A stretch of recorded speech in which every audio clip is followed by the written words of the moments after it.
Yeah, no, we shot, I think the total number of days we shot was about 5. But we strung it out over quite some time because we were just scraping everything together and you know, stealing shots and everything we could do. And most of the time we were in that apartment complex that's in Marina Del Rey in Los Angeles.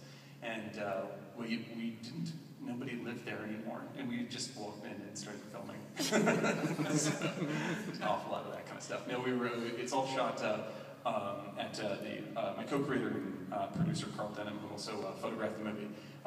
It's his and his wife, Rose Moran. It was their place, and that was what sort of inspired the movie. Is that the whole complex is extremely weird and very freaky, and we shot there over the course of about a year. What'd you shoot it on? Oh, we shot that on 7D. And how much in post? Time? The post is about maybe, I don't know, like exactly 8 or 9. Or it's not done yet. It was about a total of 2 weeks, spread out over 3 months. Hats off. That's really good. A lot of this is actually there's a writers group that meets every Tuesday night, the Tuesday Night Mafia that I mentioned, and so a lot of things, like a lot of the close-ups are actually just shot at Tuesday Night Group, just in a really tight shot with a really shallow depth of field. So that was kind of, there would be moments like, and literally it'd be awesome because one week we'd be watching an edit, and someone would be like, oh man, if you just had one insert of him, you know, signing that authorization, and then the next week we would just be in that same room with the camera set up, really tight, and a little bit of plastic behind someone, and always Sean in a Tyvek suit, and it was the scene. So it was good. Yeah, super good. Yeah, I mean, like there's sequences that were shot like 5 or 6 months apart.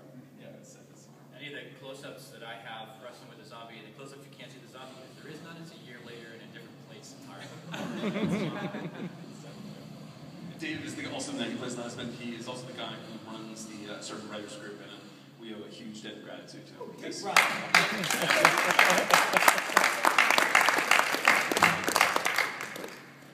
Mike's also part of that, but yeah. Keep it shit. So was it set in the future, like the authorities have the ability to like lock everyone down, right? Right. No, it's the idea is that it's like whatever the major epidemic was happened maybe 10 years ago. So I think that like it's still more or less happening today, but we've had 10 years of lead up of dealing with it, and so you have like apartment complexes that are built to handle this kind of stuff, and you have like it's just folded into the way society works now. You know? So like the way we don't think about terrorism all the time now, but like it's built into everything that we do. You know? Okay, cool. And then another question: what was your budget like? What was your budget? How did you get the money? we weren't paying anybody, so I think the end budget was somewhere around maybe $5,000 total.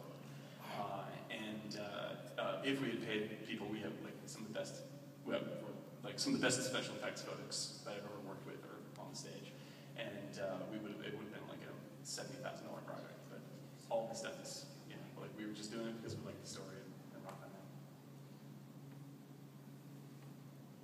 Sir? Yeah, I really like what you guys did visually. I was interested in hearing like, what were some of your inspirations.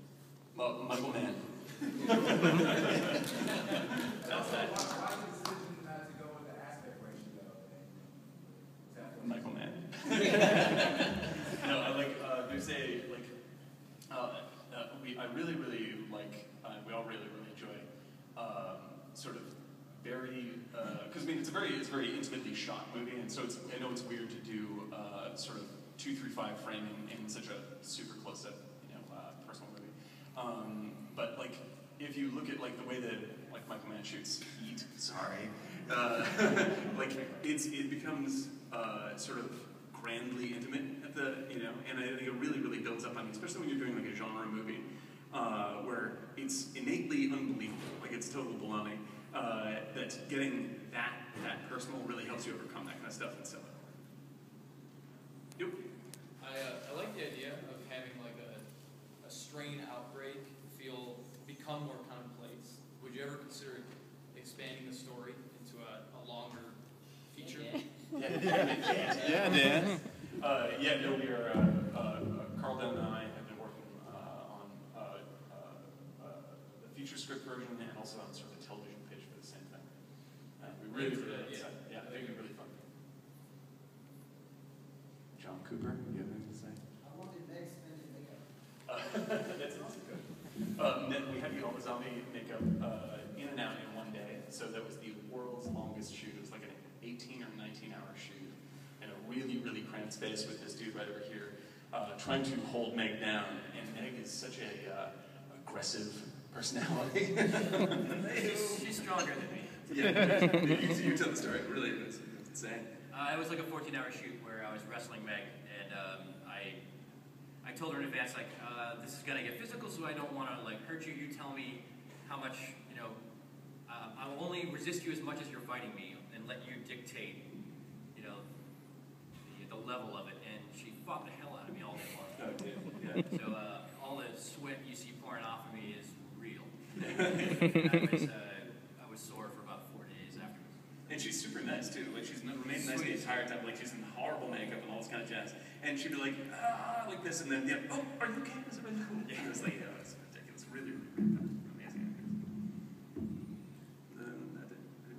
Can you talk a little bit about pre-production, particularly the story, the development of it? Was there a script and treatment, and did the script change as you were rehearsing? And what role did the writer's group play in that? We actually, let's see, the script I wrote really, really fast. And it made the rounds of the writer's group maybe, I think, twice in a row, a little bit, a couple of tweaks. But we rolled right into shooting it. Like where all the major story tweaking happened was actually in production / post. You know, it's like when we were cutting the thing together, Chris Stack is Chris Stack. Why isn't Chris Stack? Chris Stack. Chris Stack. Chris Stack is Chris is so hardcore about making a tight story that he essentially crushes it down and makes it obvious how bad your choices have been. And forces you to go to reshoot stuff, and that's what we ended up doing. So most of the major rewrites came after we saw it. This dude, by the way, I'm going to tell the story every time, every single time. Chris got the gig because he hates Blade Runner. And I love Blade Runner. And he's like, no, it's so boring. I can't believe it. Like, people like this movie. So he edited a 22-minute version of Blade Runner. I think it's a 25-minute version. And he's like, oh, I gotta show you. It's really, really good. I'm like, yeah, right, what? Oh, that's really nice. The best episode of the Blade Runner show I've ever seen. Literally, because the first edit we had in this thing was like 35 or 40 minutes long. It was dreary and awful. And then he cracked it. Where'd you get the baby? The baby is one of our assistant directors' babies. Could you give that back?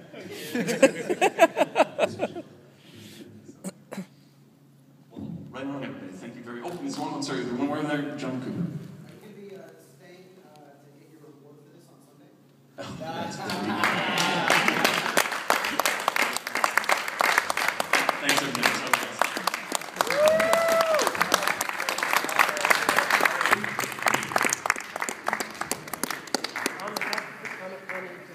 We'd like to thank you for deciding to present your film with us. Oh, wow, thank you.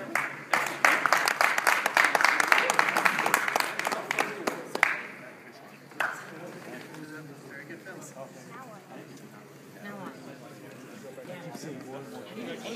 Thanks very much, guys. Thanks for filming. Final cut.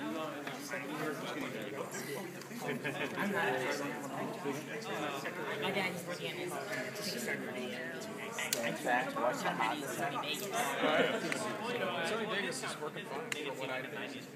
I heard the new version that premiered really good. I just tried the new version premiere. Dave was trying.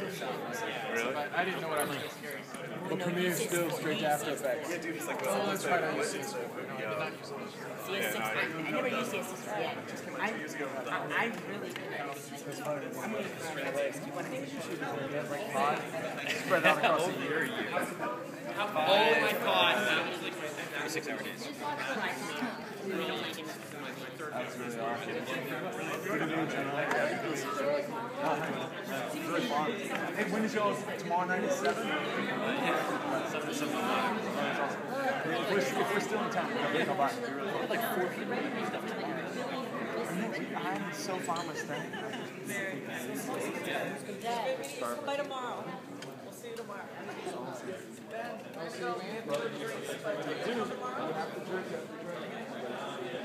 We are in. Yeah, I'm going to see you tomorrow at 7. We will be at the show. Sir, thanks very much. Oh, thanks for staying. I'll find you back in town if I don't see you tomorrow. Yeah, let me know because we found out in August if it goes to pilot, and then hopefully we have VFX. Anything you need help with, or just like visualizing, if I can help at all. Okay, hopefully I'll see you tomorrow. All right, great. Great seeing you.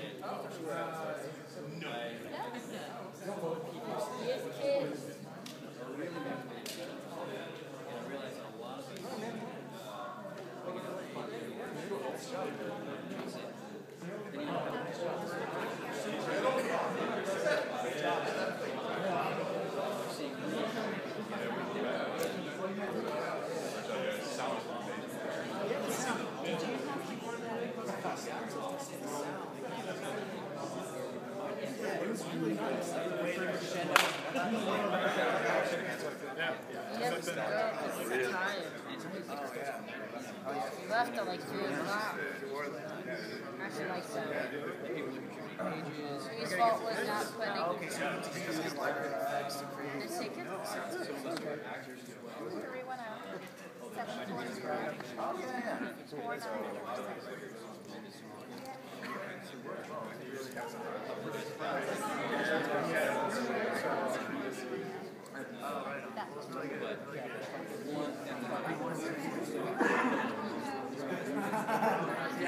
Everyone wanted to get better at this. Everyone wanted to be doing as much stuff as possible, as often as possible, and there's really it's not a competition at all. Everybody is giving genuine constructive feedback and really wanting to see each other succeed. It's time to check the cash. We'll talk. Dan, I've known him since I was like 14. Super great guy, and he's got ideas following his pockets all day long, his whole life. And spoiler about when Karl Denham, the producer, basically gave Dan a challenge one day, and he's like, I want you to finish something. I want you, like, starting this Tuesday, by Friday, I want you to have something that we can start filming, like, and so Dan picked up the challenge. God's got 4 brothers. And it took some polishing, and probably a couple of weeks, and it wasn't like starting filming that weekend, but it got the ball rolling. And that's what we want to be doing more often, is like finishing. We all have great ideas, but it's time to actually get involved. Yeah, thanks so much. That's awesome. Some dude was just like, hey, bomb.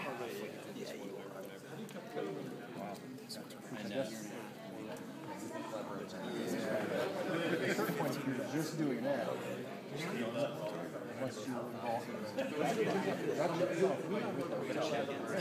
Yeah. But it's a learning process. I mean, you're gaining more skills. It really is. I'm all right. Yeah?